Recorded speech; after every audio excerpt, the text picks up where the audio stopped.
Hi everybody, welcome back to Origaming and an Epilogue.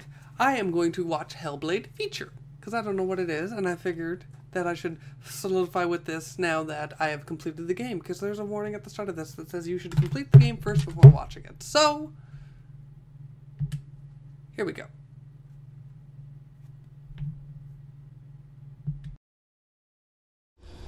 Stormy seas and lost souls. Who is it? She's dreamt of this before. It's coming. Is it? They say dreams are visions of our memories, thoughts and fears, as seen by our inner eye.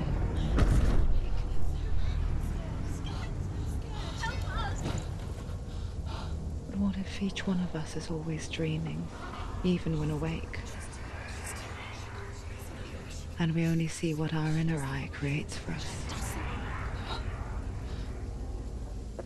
Is this what hell is? A world shaped by Senua's nightmares.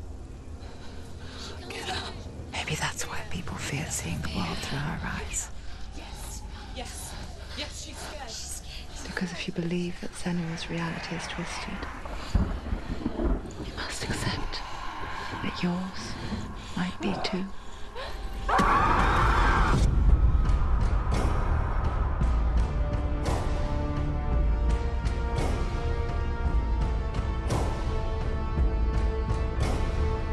Hellblade Senua's Sacrifice is a video game about Senua, a Celtic warrior on a vision quest into Viking territory.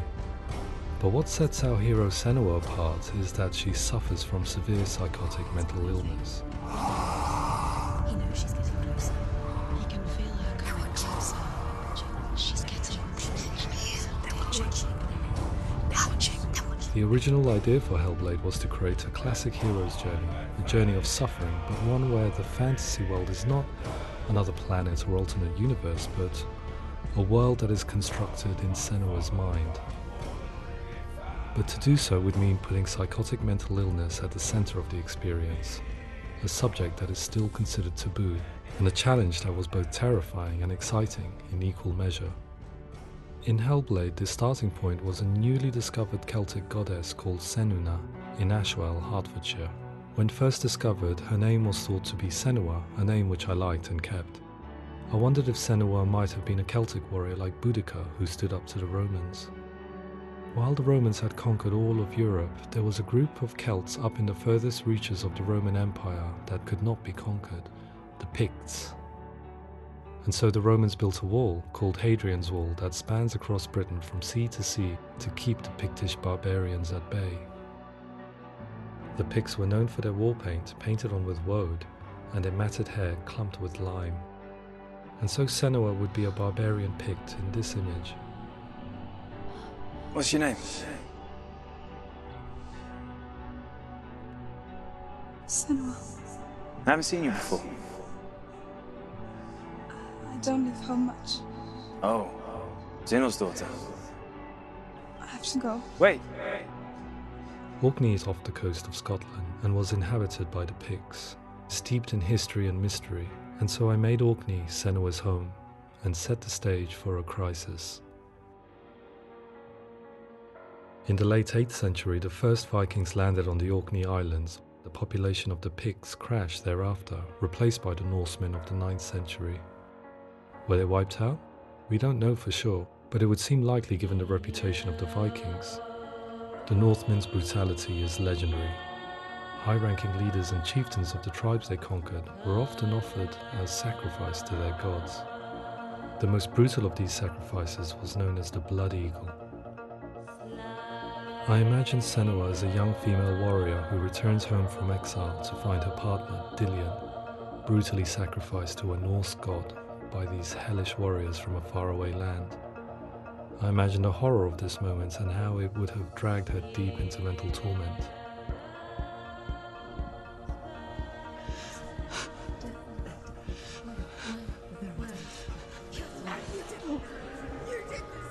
No!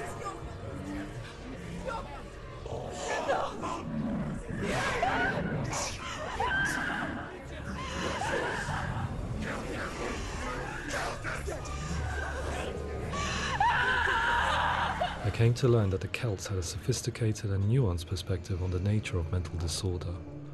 One term they used was Gelt. A Gelt is a man or woman who has been driven mad by a curse, battle trauma, or grief. The Gelt would take to a life in the woods in search of penance, punishment, and purgation. And so Senua became a Gelt, cursed by darkness, looking for redemption in the wilds. Another word the Celts used in reference to mental disorders was truth, meaning fool, or liar, one who utters the words of God. They tell of the mad sinner who flees battle into exile and takes on a beastly nature, growing feathers on his body. The character called Truth in Hellblade is based on a little-known person called Findan, an 8th century Irish Celt who was captured and enslaved by the Vikings, but eventually escaped to Orkney where he became a monk. I will tell you my stories of hell, if I may walk with you. Upon meeting Senua, it would be his stories that fuel her quest deep into their world of gods. The Northmen say the world will come to an end. The sun will grow black, the earth will sink into the sea, the stars will disappear, fire and water will meet, flames will play against the sky, the heavens and earth and all the world will be burned, all the gods will be dead, and the warriors of Valhalla and people everywhere. Senua, prepare yourself for Ragnarok, for it is nigh. So the stage was set for a new adventure, a journey into the Norse underworld called Hell, a vision quest fueled by madness and myth, a fantasy that was created by Senua's own mind, and one that we would experience through her eyes. This is your mission. This is your quest. There is nothing else left. To make a game about a warrior with psychotic mental illness as its central theme was fraught with danger. Mental illness such as psychosis is still taboo and rarely acknowledged in a century of cinema, never mind the new medium of games. Where it does feature, it often conflates psychosis and psychopathy associated with a lack of empathy. It is unfortunate that these two words sound so similar that they are used interchangeably in media. I must admit that I didn't have to look very far to discover my own ignorance of the subject. So we reached out to Paul Fletcher, psychiatrist and professor of health neuroscience at University of Cambridge. Psychosis is a descriptive term, and it refers to having a loss of contact with objective reality. So it's characterized by two main sets of symptoms. One of them is hallucinations, where somebody experiences perceptions when there is no actual objective thing out there to perceive. You're already dead. Who are you? And the other is delusions, where somebody comes to very often bizarre, unpleasant, frightening beliefs when there's no good evidence in favor of them. There's no doubt about it. The source of the darkness is in Helheim. And the goddess Hela holds his soul there. We reached out to Welcome, a biomedical research charity that spends billions on research and awareness programs aimed at improving health. Mental health hasn't always been presented in the media in a way that is particularly helpful. It can be challenging to engage people with the subject matter, and there are a lot of preconceived ideas about mental health, and particularly schizophrenia and psychosis. So we hope our support allows the team to continue to collaborate with Paul Fletcher and with those who have experience of psychosis to create a game that provides a fresh perspective on the condition and allows audiences to engage with it in a way that just wouldn't be possible in any other medium. What started out as a brief consultation convinced me that we were only scratching the surface of an immensely deep and interesting subject that could enrich and change the very nature of the game. That's cool. Thanks so much for coming here. Pleasure. Thanks. It's really interesting for me. I'd love to be involved. I think it's fascinating. Absolutely. Our understanding of psychosis is still very much a mystery, and ways of treating it are still primitive compared to physical illness. After all, it is easy to see the pain and suffering caused by physical diseases or physical trauma. It is not so easy to see the mental suffering and trauma of severe mental illness. But what if we could find a way to see it? Games are capable of drawing you in for hours on end, playing the role of a character who is different from you, experiencing their perspective, and actively involving you in a world that functions with a different set of rules. That voice is not a comment. It's that voice. Calls you to your death. It's an evil voice. If we were to represent Senua's psychosis, we would have to simulate voice hearing, a common attribute. But how can we simulate something we have no first-hand experience of? Professor Charles Fernyhough, a leading expert in voice hearing from Durham University, offered his help. Hearing voices is an experience that is usually associated with severe mental illness, and crucially we know that hearing voices is a part of ordinary life for many people who don't meet the criteria for mental illness. Yeah. Oh, that's not him in real life. We know voices vary according to where they appear in space. Voices can appear far away in the distance, they can appear right there in your ear, they can seem to be coming from inside your head. Based on the information Professor Fernyhough provided, I put together a sound brief and invited some actors to the studio. We recorded the actors using a binaural microphone, which records the 3D spatial position of sound, replicating the way sound is heard by human ears. It gives you an incredible sense that the person you are listening to is right there beside you. Can't see how she's going.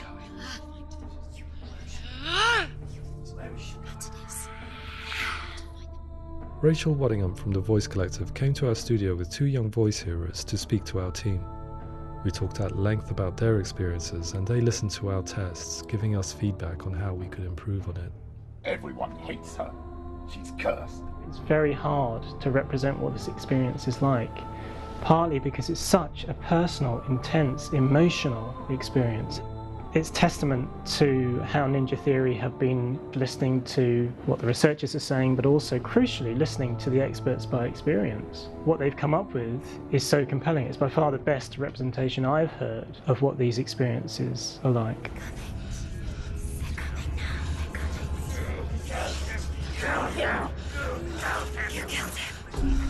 Other common attributes of psychosis are visions and flashbacks. We met with Recovery College East, who work with and care for people recovering from severe mental disorders. A group of service users gave us their first-hand account of what they experience. Sometimes when the visions or what we're seeing is too much, it becomes more difficult until eventually we perhaps don't see anything. The people we spoke to, the stories they told, were fascinating, harrowing and mind-boggling. The reality of what people experienced was vivid, far exceeding what I could possibly have imagined. We went away itching to represent some of these visions and flashbacks in the game. As we all know, my heart is so, love is so far away. Don't you know how I wanna feel deeper? I could never know how you grow, all these days are killing me. Now I see deep in me insanity does unfold. I just wanna feel deeper, deeper. I just wanna feel deeper, deeper.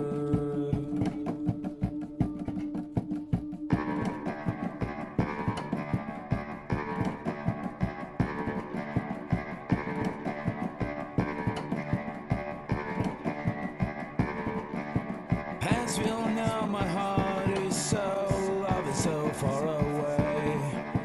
Don't you know how I wanna feel deeper?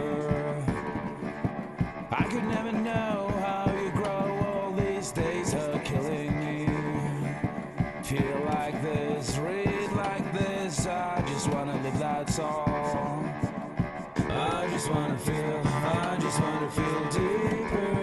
deeper. I just wanna feel deeper, deeper.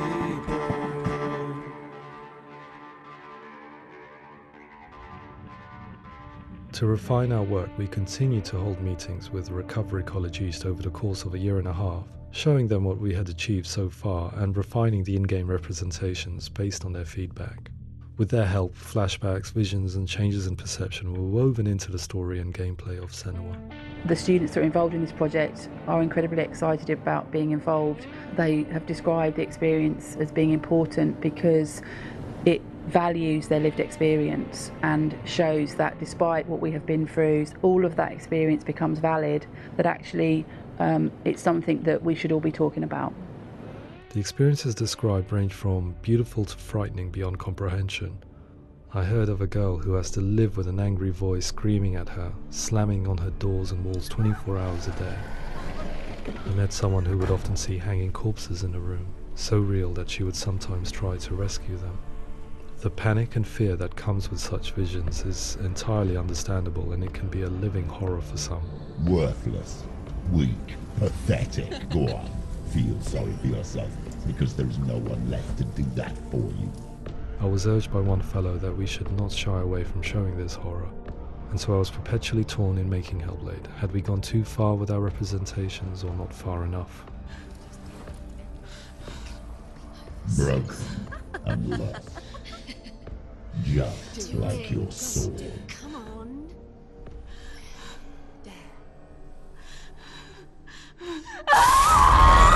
In some ways, voice hearing and visions were the low-hanging fruit, so to speak. There's another aspect of psychosis that is much harder to explain, but one that I think video games are uniquely able to represent, which are often called delusions. People begin to see patterns in the world. They begin to link things that most people wouldn't link. Most of the things that we might think would be coincidence or, not worth commenting on. Nevertheless, that might have a particular salience or importance for them. One individual described how everyday words, sounds, colours and objects were steeped in meaning to him, forming a strange and sinister puzzle that he was determined to solve but could not quite get to the bottom of. It's not just brain dysfunction. It's not like the system shut down. It's actually an incredibly creative process. The person creates a world populated with voices and phantasms and terrors, and they're completely immersed in it. They believe in it. We often invite people into the studio to play the game. In one of our playtests, they played through much of the game, making associations between runes, secret messages, and the threat of darkness that stalked them. There are many things that happen in the world of Hellblade that make perfect sense within the context of Senua's mind. The dark rot that's killing her slowly from within, the secret runes of the gods that block her path to Helheim, and strange associations that exist in the game to confuse you. To complete Senua's quest, you have to internalize and accept the logic and meaning behind these things to progress. Afterwards, they said that they didn't see much evidence of mental illness in the game. People with delusions of all sorts would argue the same thing, that they are not aware of their experience being abnormal in any way. I need this sword. It's important. Representing perception changes and thinking patterns within Hellblade gives us a set of symptoms common in psychosis. But people with lived experience were keen to emphasize another point, that it is wrong to define a person by their symptoms. Quite often, the illness comes not from the symptoms, but from the stigma, isolation and mistreatment that comes about from the rest of society. They say that I'm cursed. What if they're right? I needed someone to portray Senua, someone who could believably internalize her suffering.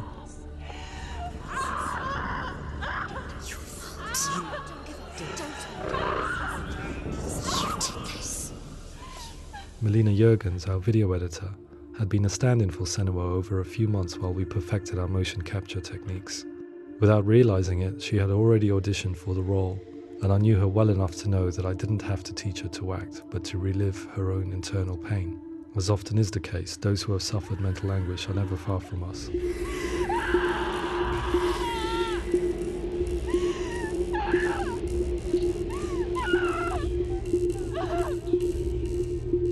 My hope is that by creating a compelling and aspirational character in Senua who feels very much real, albeit in a fantasy setting, we can provide a lens into her reality, a different one to yours, and this is where storytelling comes into play. I imagined her life based on common threads in real people's lives. She was always prone to psychosis as a child. Her mother Galina also heard voices and had visions, so perhaps there was a genetic aspect. Or perhaps it was cultural, as she lived within a world without science, of gods and superstition, as exemplified by her druid father Zimbal. Psychosis developed in her late teens to early 20s and was exasperated by stigma and isolation at the hands of the clansmen and her father. This darkness. It's spreading. The trauma of seeing her lover Dillion sacrificed tips her over the edge, making her remodel her reality around a concept that connects everything: the darkness. So the question, is what Senua experiences real? Can only be answered by saying, yes, it is real. It is her reality. All of her suffering will have been for nothing. It's just a matter of time.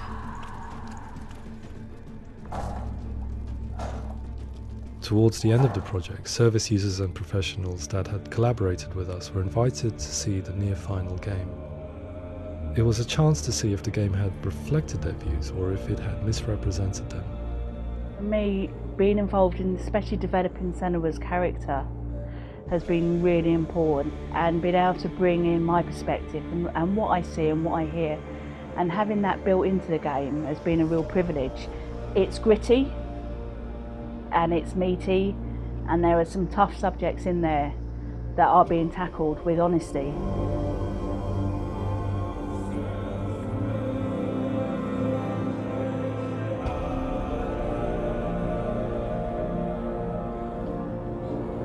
I was blown away by it today, absolutely blown away. It was just fantastic to get the opportunity to use our lived experience in a very creative way.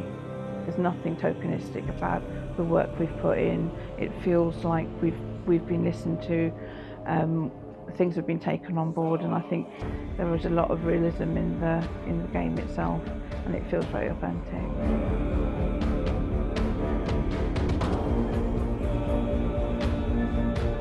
Hellblade will give people a good experience of what it's like to hear voices and have those experiences.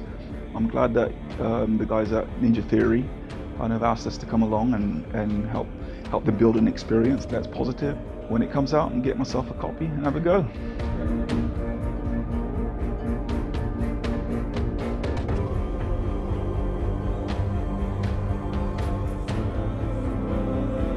I think all the way through I was really inspired by how the conversations have translated into the game in a way that I think I didn't imagine was possible. So wonderful, really wonderful.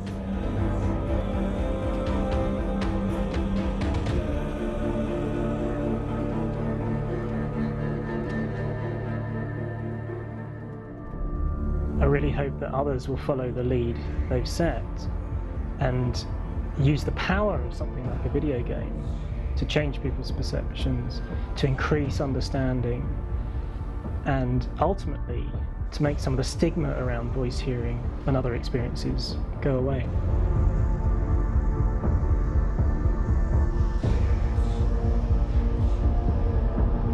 For me, it was really exciting to see something that I explore scientifically being represented so beautifully in a character who's trying to penetrate the mysteries of the environment in which they've been placed, with all of this strange uncertainty and noise and conflicting information that they're getting.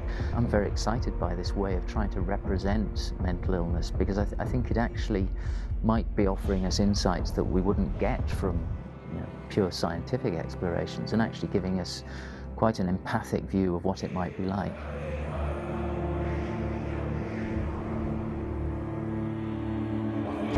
Mental illness has been with us for as long as we have been on this planet, but why? Why hasn't evolution stamped out this weakness from within our gene pool? I often pondered this question until I realized that the question had an inbuilt flaw. It assumes that being and thinking differently is a weakness. The only reason we have computers, spacecraft, medicine, poetry, art, and yes, even video games is because individuals are able to simulate new abstract realities in their minds and share them with the rest of us. We need people to be willing to see differently in order for us to progress and survive as society. And we need to be open to these new ways of seeing. And it is this spirit that motivated me to create Senua's story and share it with you.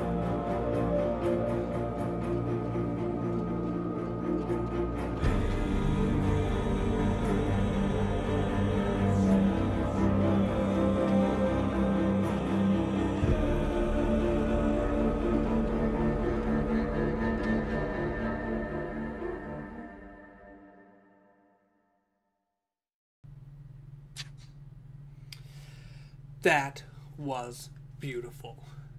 I am in love with this game now. That was the bow that tied this whole thing together. That was amazing. I love Hellblade. I'm not going to say anymore. That spoke for itself. Thank you, everybody, for joining me for this and this final little conclusion to Hellblade. Mwah. Have a great one all, and we'll see you later.